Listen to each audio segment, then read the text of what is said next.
Good morning, everybody. Today I'm going to do a car review here, something kind of quick because I do have to go to work pretty soon, and I just thought I could maybe do this quick little video. Probably might not even be 5 minutes, but we're going to look at this car that my roommate got because she was actually tired of taking Uber on a daily basis. I mean, I don't blame her. I mean, come on, Ubers are expensive nowadays. And she decided to get this car for a relatively cheap price. And as you can see, it's a Hyundai here. A Hyundai Kona. It's kind of hard to walk around this car because of where it's parked at the moment. But as you can see, it's kind of small. I have the key right here.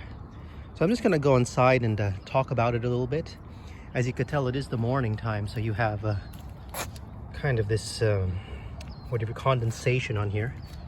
So let's just go inside right now. I'm not very familiar with Hyundai because I have a Toyota products. I have a Toyota Corolla and a Lexus IS250, so this is going to be something new to me. So let's go ahead and go inside. Take a look at what's in here. There's the interior. Take a look at it.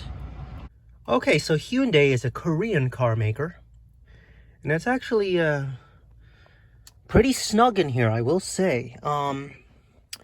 Now I'm going to tell you a story about this car in a moment, but I just want to show you the back area there, and it's a hatchback, as you can see, so that goes up and you could put your luggage right behind there.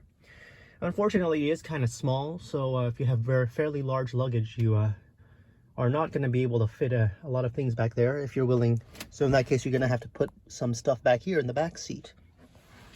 But I want to talk about this car real quick.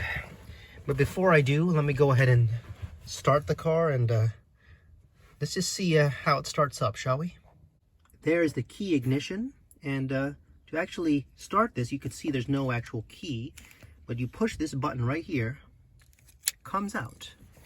Then you put this in here, and this is an actual automatic transmission, so there's no clutch of any kind. You don't have to push that down on that to start the car.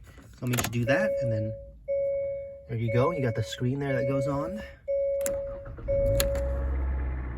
All right, well, here we go. This is actually,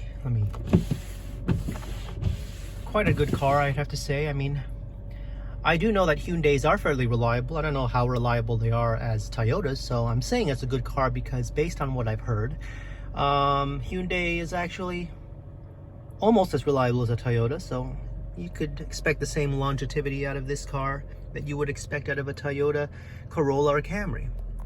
Now, as you could see, we have the lovely little gauges here. And yeah, but I'm gonna go ahead and turn this off because I don't wanna actually be in idle for a very long time. So let me just do that. And let me just talk about the car a little bit, and I'll tell you the story about it, and then I'll give you my final thoughts about this car. A little bit more there. You got the windows controls and such. Let's talk about a little bit more about the car. I'm going to switch over so you could see my beautiful face. All right, so this is a Hyundai Kona.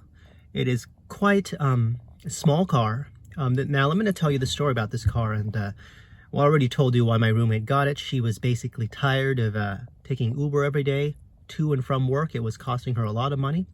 And she did the math, and we calculated it together. And the cost of owning this small car with the insurance and the registration is actually going to be cheaper. Oh, and gas included as well. This is a very gas efficient car. It's small.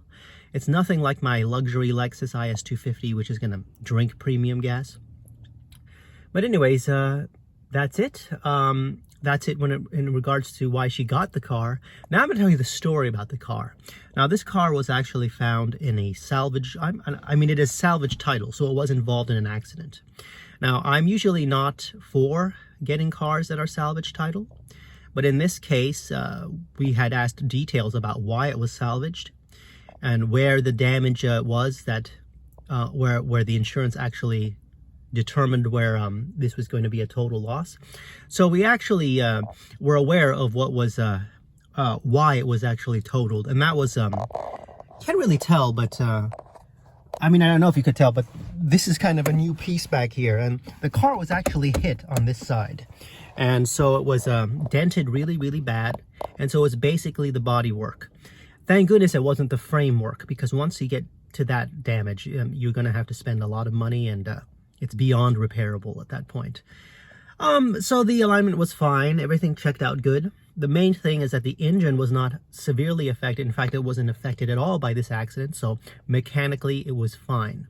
So after researching all of that, we determined that this car was A-okay to buy. Yes, it's a salvage title. I know people probably going to run away from that, but in some cases, it's fine. In this case, I think it's a fine example of that being fine.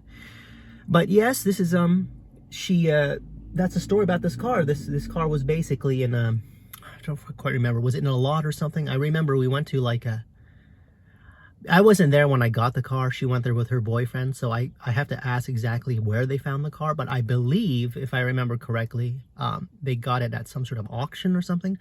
And at the time, it was already damaged. So my roommate's boyfriend actually owns, his brother actually owns a body shop, and that's why it was able to be fixed.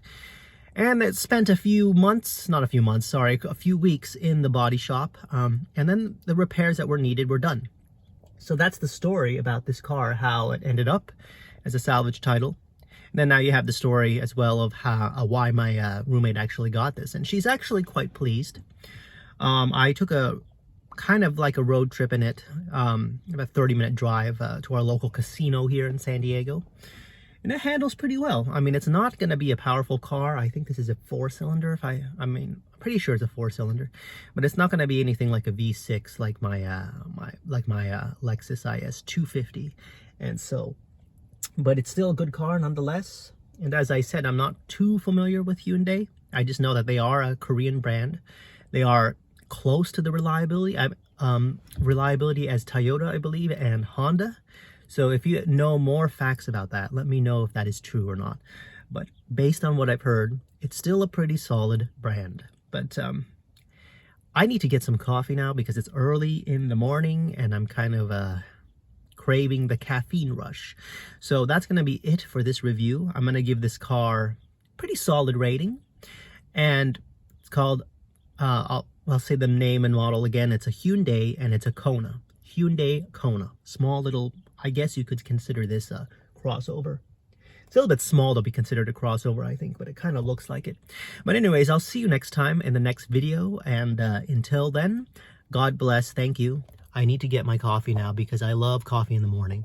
Let me know if it's essential for you, because for me, I have to have coffee. Kind of a mess right now. I think I look like I just got out of bed or something. But okay, talk to you later. Bye-bye.